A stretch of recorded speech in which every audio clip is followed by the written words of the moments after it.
Olá, nós estamos no laccursos.com.br, eu sou o Rodrigo Belmonte e a gente vai terminar a aula de serviços públicos agora, né? A quarta aula e a gente vai falar só sobre... Opa, cadê a informação? Tá aqui, né? Na aula 4 a gente vai falar só sobre exercícios, belezinha?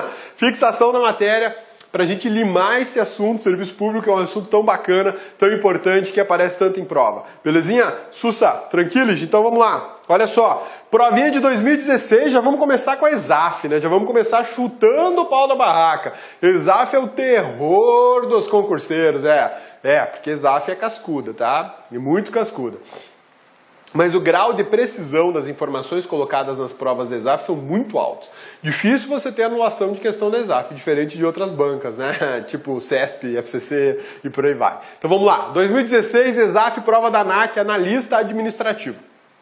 Entre os princípios informativos específicos dos serviços públicos, pode-se afirmar ser o princípio setorial mais importante por marcar sua vocação universal, isonômica e democrática, o princípio da casca grossa, né? A questão é muito cascuda. Por quê? Porque exige conhecimento doutrinário. Então agora a gente vai limar uma parte da nossa matéria com exercício, porque a gente vai ter que abordar algumas coisas de conhecimento doutrinário. Então, olha só, entre os princípios informativos, ou seja, princípios aplicados aos serviços públicos, pode-se afirmar ser o princípio setorial mais importante por marcar, setorial porque ele quer dizer ser o princípio mais importante dos serviços públicos, por marcar sua vocação universal, isonômica e democrática, o princípio da... O que ele está fazendo aqui? Onde é que ele está dificultando? Ele está dizendo que existe um princípio setorial. O que ele quer dizer com isso, princípio setorial? Que no setor, na matéria, no assunto serviços públicos, existe um princípio de vocação universal, isonômica e democrática, ou seja, um princípio que tem características de universalidade, de generalidade, de isonomia na prática dos serviços e democracia, ou seja, existe algum princípio aplicado aos serviços públicos que dá aos serviços públicos uma característica geral, universal, que o serviço público é para todo mundo? É isso que ele está te perguntando. Tá vendo por que é cascuda a questão da ESAF? Porque primeiro porque eles entram na questão doutrinária. Segundo, porque eles trazem uma redação de uma dificuldade ímpar. Né? Entender o que o infeliz do Fred Krueger quis dizer quando redigiu isso aqui já é um problema. Né? Então agora você sabe o que nós estamos perguntando. Depois dessa geral sobre a interpretação do enunciado, tá fácil. Princípio da continuidade é um princípio setorial? É um princípio pertinente à matéria? É um princípio pertinente ao assunto de serviços públicos? É. Mas ele é um princípio que indica a universalidade dos serviços públicos? A isonomia na prestação dos serviços públicos? A democracia? Não. É um princípio setorial dos serviços públicos, mas que indica a continuidade, dizendo que o serviço não pode ser interrompido. Princípio da eficiência, ele é setorial? Nem tanto, mas ele diz respeito a esse setor do direito administrativo, essa matéria do direito administrativo chamada serviço público. Mas a eficiência não indica universalidade, não indica isonomia. Ela indica a necessidade de produção precisa, com o menor custo, ou seja, o negócio tem que ser bom, tem que ser de qualidade, tem que produzir bem a custo baixo. Regularidade.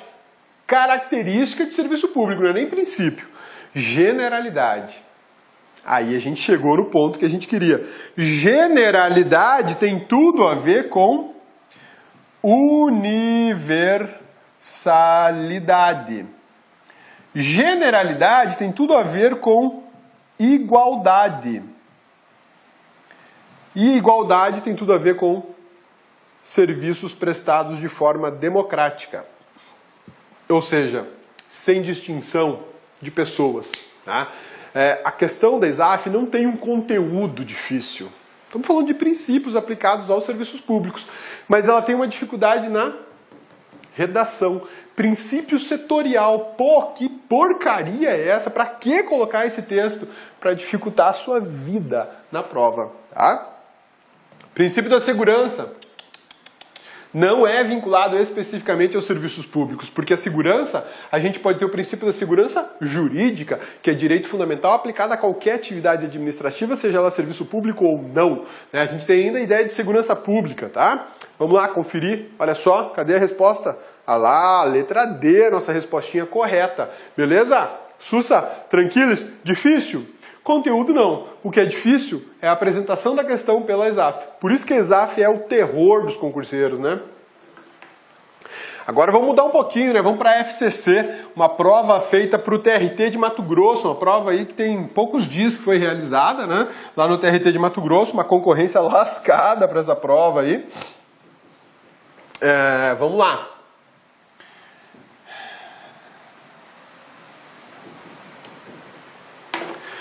Transporte público de passageiros quase sempre é mencionado como exemplo de serviço público.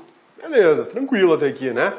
A depender do modal de transporte ou mesmo das localidades envolvidas no deslocamento, pode-se alterar a titularidade desse gênero de serviço público.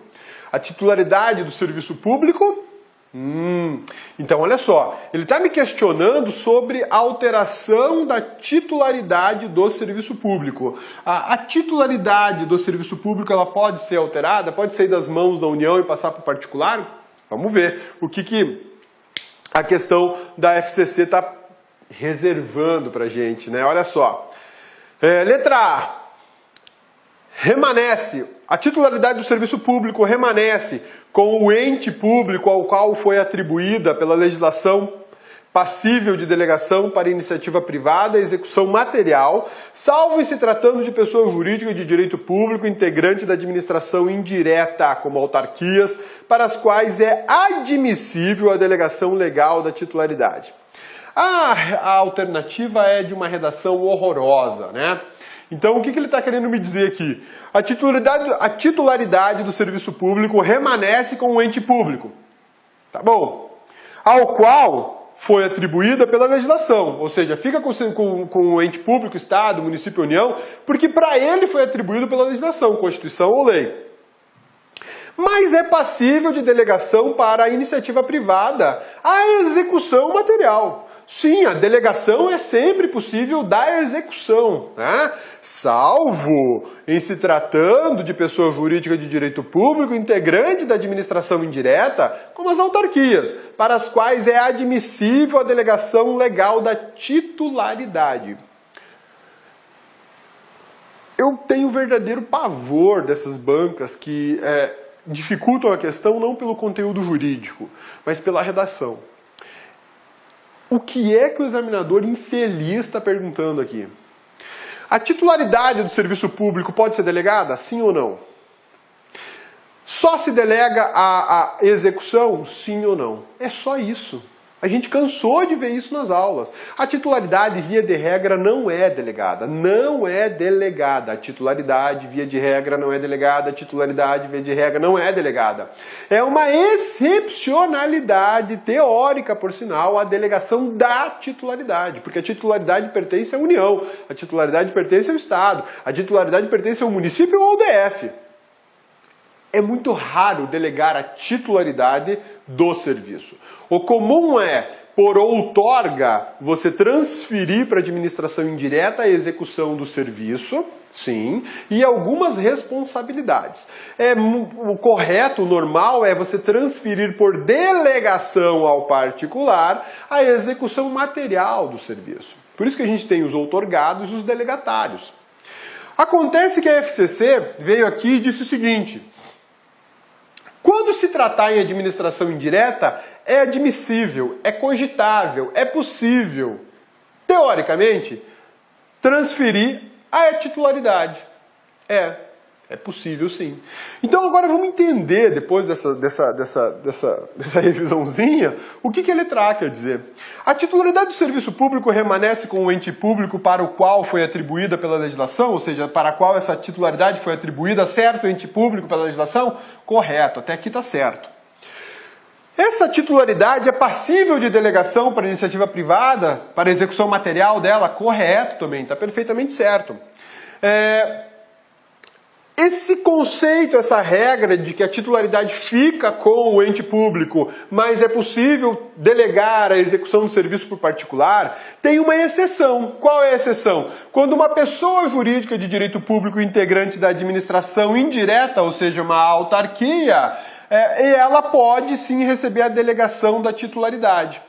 Isso aqui tudo está correto. Tudo está correto, tá? Qual é a minha crítica aqui? Além da redação. Delegação legal. Isso se chama outorga. Delegação é para particular. Outorga é por lei para a administração pública. A imprecisão da questão é algo assustador, tá? A letra A foi dada como correta. Na hora da prova, você que estudou demais iria dizer que está errada. Por quê? Porque primeiro teria uma dificuldade de redação. Segundo, porque se enxergasse essa delegação para autarquia, já ia pular alto e falar, não, mas isso é caso de outorga, não de delegação. Tá? Mas enfim, o gabarito deu como correta a letra A. Tá? Pra vocês verem, uma banca super experiente pegou um baita de um concursão do TRT e fez uma caca dessa aqui, para não falar outra coisa, né? Vamos agora entender por que a gente poderia, mesmo que não sacasse a questão da delegação, mesmo que tivesse dificuldade nessa alternativa aqui lá, por que você poderia marcar como correto? Olha só, está atrelada ao regime de execução imposto para o serviço público, a titularidade do serviço está atrelada ao regime de execução imposto para o serviço público, tendo em vista que quando prestado sob regime de direito privado, a titularidade desloca-se para o delegatário. Ó, quando realizado sobre o regime de direito privado, a titularidade vai para o delegatário? Não, não vai. O que vai para o delegatário é a execução material do serviço. Então a letra B está muito errada, tá? Você já poderia se safar nessa aí, tá? Vamos ver a C, a D e a E. O que elas têm aí que poderiam nos dar a certeza de que a letra A é a correta, né? Então tá, vamos lá. Letra C. A titularidade do serviço também será alterada quando ocorre a delegação da execução material para iniciativa privada. Pode parar aqui. Não precisa nem continuar lendo. A gente já sabe, a gente já viu nas nossas aulas que a titularidade não é delegável ao particular. Excepcionalmente, por disposição direta da Constituição, é possível, quem sabe, teoricamente, eu passar a titularidade para uma autarquia. Mas isso é raríssimo, é raríssimo. Via de regra, fica com o ente político. Tá? Então a letra C está errada também, porque com a delegação eu não delego a titularidade, eu delego apenas a execução material do serviço.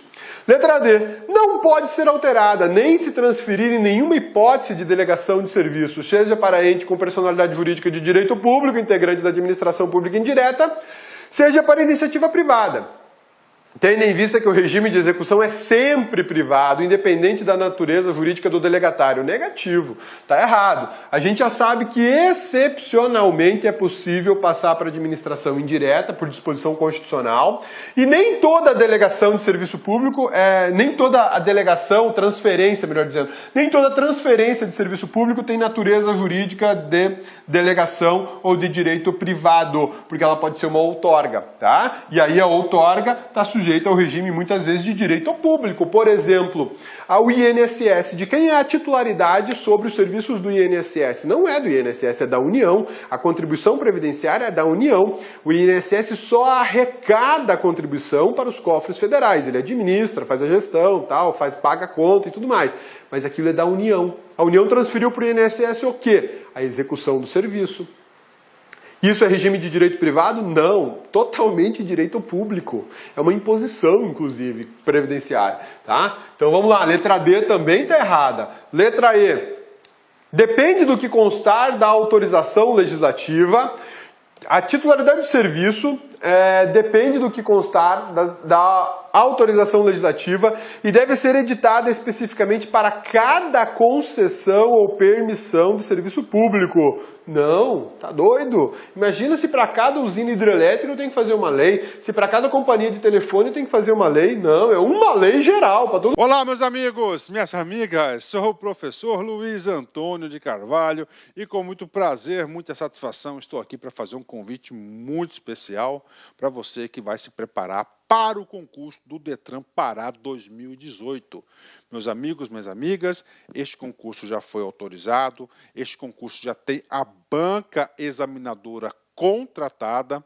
Mais cedo e mais tarde o edital vai ser publicado. Gente, lá no Pará eu conheço, lá no Pará todos os concursos são muito concorridos, são muito disputados, então aqueles alunos que estudam com antecedência, com planejamento e com foco são os alunos aí que terão aí as maiores chances de ser aprovado. E nós, claro, aqui da Lá Concursos, estamos fazendo um curso pré-edital super diferenciado. Essa já é a nossa segunda turma do concurso do Detran Pará 2018. Super atualizado, legislação de trânsito, o Estatuto do Servidor do Pará, detalhado, ponto a ponto do edital. Gente, 6 meses de acesso. Durante esse período vai ter direito a todas as atualizações. Se o edital for publicado nesse período, se Deus quiser, vai ser publicado. Nós iremos ajustar o seu curso, tá? Sem nenhum acréscimo financeiro, ou seja, free, de graça, custo zero para a galera. Ok? Então, peço que vocês aí acessem nosso site, laconcurso.com.br. Essa turma 2, ela está em promoção, ela é 10 parcelas de R$ 25,00 apenas, 6 meses de acesso, pode assistir quantas vezes quiser e na hora que desejar. Tudo bem, meus amigos? Um forte abraço, fique com Deus. Espero vocês. Tchau, tchau. Clique lá.